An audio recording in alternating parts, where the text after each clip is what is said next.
Assalamualaikum warahmatullahi wabarakatuh. Salam sejahtera, selamat pagi dan salam semangat bagi kita semuanya. Bertemu kembali saya Pak Hari di Ruang Sejarah. Pada kali ini kita akan melanjutkan materi sejarah wajib khususnya kelas 11, baik jurusan Ibu, jurusan IIS maupun jurusan MIPA. Anak-anakku sekalian, bagaimana kabar Anda saat ini? Masih dalam suasana pandemi COVID-19, kita masih dalam pembelajaran secara daring. Anak-anakku, pada saat ini Pak Puji akan melanjutkan materi bab yang pertama, di mana bab pertama kita sudah membahas dengan kita mengadakan 2 kali pertemuan secara tatap maya, dan kali ini kita akan membahas bab yang kedua. Untuk bab yang kedua materinya Indonesia pada masa awal kemerdekaan hingga masa demokrasi liberal. Mana kondisi awal kemerdekaan kita setelah tanggal 17 Agustus 1945, bagaimana kondisinya? Diharapkan Anda setelah membahas materi ini Anda bisa memahami, bisa menjelaskan bagaimana kondisi negara kita pada awal kemerdekaan. Kita akan bahas satu persatu. Yang pertama, kita akan membahas bagaimana kehidupan politik awal kemerdekaan. Bahwa di awal kemerdekaan kita terjadi sebuah sistem perubahan, sistem pemerintahan dari presidensial menjadi parlementer. Jadi presidensial parlementer. Berarti kalau presidensial itu jadi kepala negara adalah presiden, sedangkan parlementer itu yang menjadi kepala negara adalah perdana menteri. Nanti Anda bisa mencari di buku tentang perbedaan sistem presidensial dan parlementer. Ditandai adanya maklumat KNIP nomor 5 tanggal 11 November 1945. Apakah KNIP itu anak? KNIP itu Komite Nasional Indonesia Pusat. Kalau sekarang itu semacam anggota DPR. Pada waktu itu namanya KNIP, ada KNIP Pusat, ada KNIP daerah. Yang berikutnya, perubahan fungsi KNIP yang semula sebagai pembantu presiden dan wakil presiden menjadi majelis legislatif. Jadi pada awalnya KNIP itu adalah membantu presiden dalam menjalankan pemerintahan. Namun akhirnya berubah menjadi majelis legislatif. Legislatif artinya adalah membuat, ya kalau sekarang ya anggota DPR. Yang berikutnya, penerapan kebijakan rekonstruksi dan rasionalisasi angkatan perang untuk menyederhanakan angkatan perang yang dianggap terlalu rumit. Jadi pada awal kemerdekaan atau sebelum kemerdekaan itu terbentuk banyak angkatan perang atau relawan-relawan, dan akhirnya disederhanakan. Yang berikutnya, pada awal kemerdekaan itu kita membentuk kabinet, mana pada masa itu menganut masa demokrasi liberal. Jadi, demokrasi, apa anak-anak demokrasi itu kira-kira? Demokrasi adalah pemerintahan dari rakyat untuk rakyat. Liberal itu kebebasan. Jadi demokrasi liberal itu diharapkan rakyat atau masyarakat itu mempunyai kebebasan untuk berinspirasi secara bebas. Makanya pada waktu itu karena kita menganut demokrasi liberal, maka di situ ada kabinet-kabinet yang menjalankan pemerintahan. Salah satu kabinet yaitu Kabinet Nasir dan juga Kabinet Sukiman.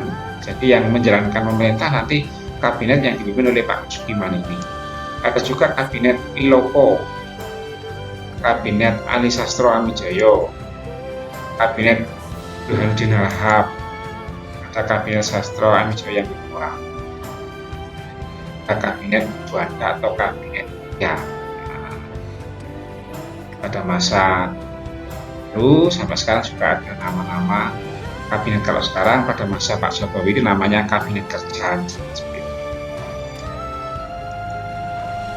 Ini multi partai, jadi di negara kita karena menganut paham liberalisme ataupun demokrasi liberal, maka harus ada sistem multi partai. Jadi partai itu tidak boleh satu, harus multi beberapa partai, sehingga masyarakat Indonesia berkesempatan untuk membentuk partai-partai politik. Sistem multi partai didasari adanya maklumat wakil presiden tanggal 3 November. Jadi pemerintah memberikan kebebasan untuk membentuk partai politik itu atas maklumat atau peraturan wakil presiden nomor 3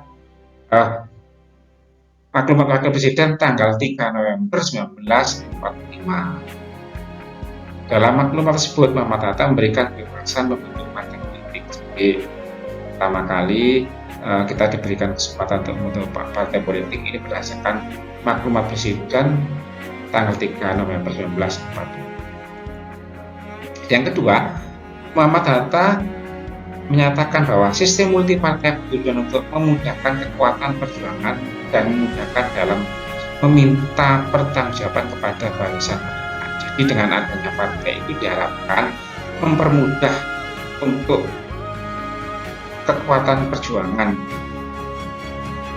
Jadi mudah mengaspirasikan berbagai macam perjuangan.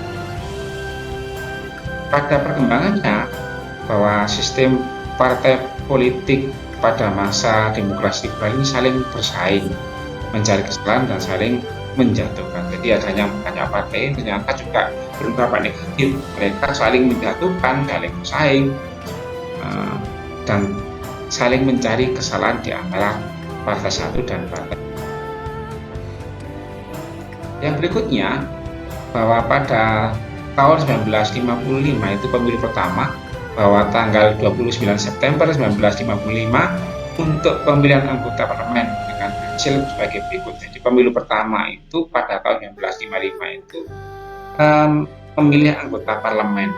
Parlemen itu ya DPR itu. Parlemen itu perwakilan rakyat. Nah ini hasilnya dari 4 partai hasilnya kursi. Berarti kursi ini perwakilan yang duduk dalam parlemen. Jadi kursi ini artinya bahwa jumlah orang dari masing-masing partai yang duduk di anggota parlemen.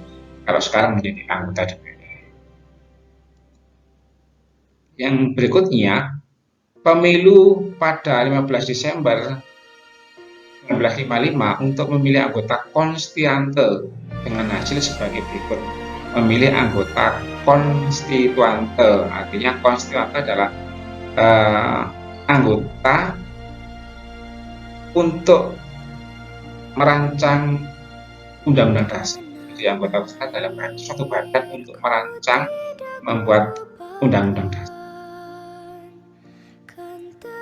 Nih, jadi anggota konstituante ini masing-masing partai yang pada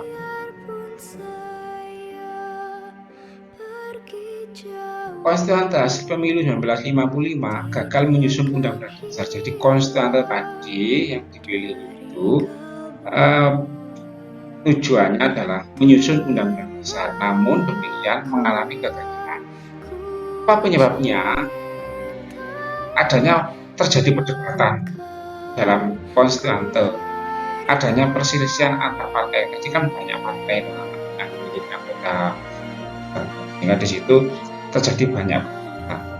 Adanya desakan untuk kembali kepada Undang-Undang Dasar 1945. Akhirnya karena tidak terjadi kesepakatan, tidak ada keputusan yang valid atau keputusan yang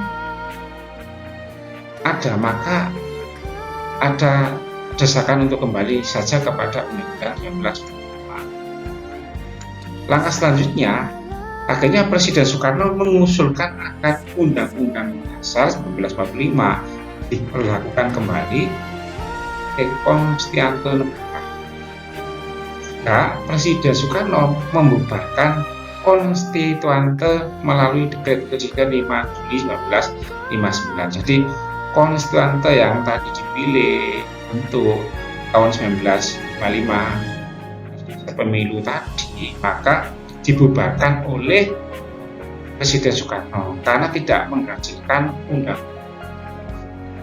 Nah, kembali kepada Undang-Undang 1945. Yang berikutnya, bagaimana kalau tadi kita bahas tentang situasi politik, sekarang bagaimana kondisi ekonomi? Terjadi hiperinflasi, jadi inflasi yang penurunan nilai mata uang.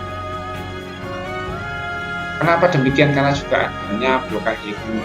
Jadi blokade Belanda yang sekian ratus tahun menjajah kita menginginkan kembali negara kita, memblokade ekonomi. Yang berikutnya adanya kekosongan kas. Nah, kita kosong pada. Bagaimana upaya mengatasi masalah ekonomi pada awal kemerdekaan? Salah satunya adalah mendirikan Bank Negara Indonesia. Pada waktu kita kan dijajah oleh bangsa Belanda, dijajah oleh bangsa Jepang.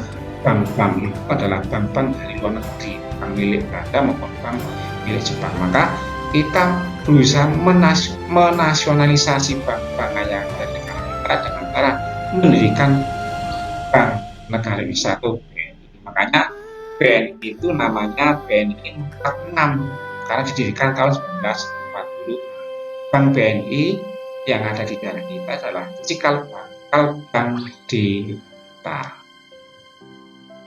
Yang berikutnya, melakukan diplomasi beras dengan India. Jadi mengadakan kerjasama dengan India dalam rangka terkait dengan ekonomi, yaitu dengan kaitannya dengan beras. Yang berikutnya, mendirikan Indonesia Office di Singapura, mengadakan konferensi ekonomi. Berikutnya juga membentuk badan perancang ekonomi, melaksanakan Kasimo Plan, perencanaan Kasimo, membentuk Persatuan Tenaga Ekonomi. Nah, ini untuk mengatasi terpuruknya ekonomi di negara kita pada kemerdekaan, maka melakukan langkah-langkah seperti ini. Juga melaksanakan program pinjaman nasional, jadi mengadakan pinjaman ke luar negeri. Pada bab yang pertama kita juga belajar tentang tokoh-tokoh para pahlawan kita, para pemikir negara kita, para pendahulu kita. Salah satu tokoh yang bernama Sumitro Jaya Hadikusumo. Jadi Pak Sumitro ini orang tuanya Pak Prabowo, dia adalah pemikir ekonomi di negara.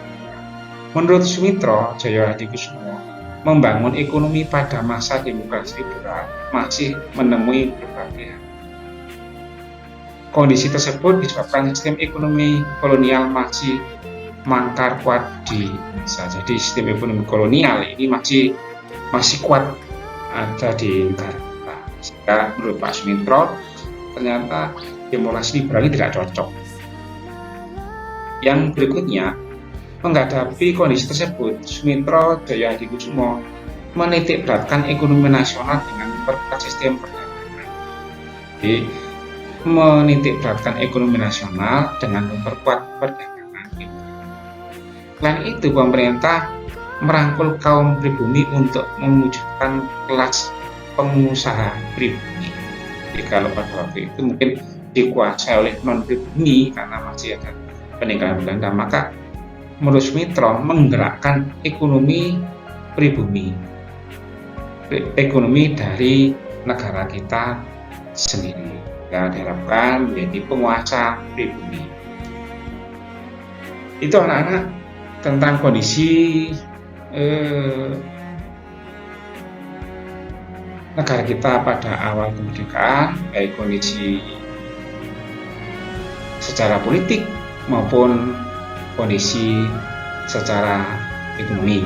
Mudah-mudahan Anda setelah menyimak materi ini, Anda diharapkan bisa mengerti, bisa menjelaskan bagaimana kondisi ekonomi dan politik pada awal kemerdekaan. Diharapkan ke depan ada pembaruan lagi bagaimana supaya negara kita lebih maju dalam politik maupun bidang. Demikian materi pada saat ini. Salam sehat dan semangat untuk kita semua. Jadi, assalamualaikum warahmatullahi wabarakatuh.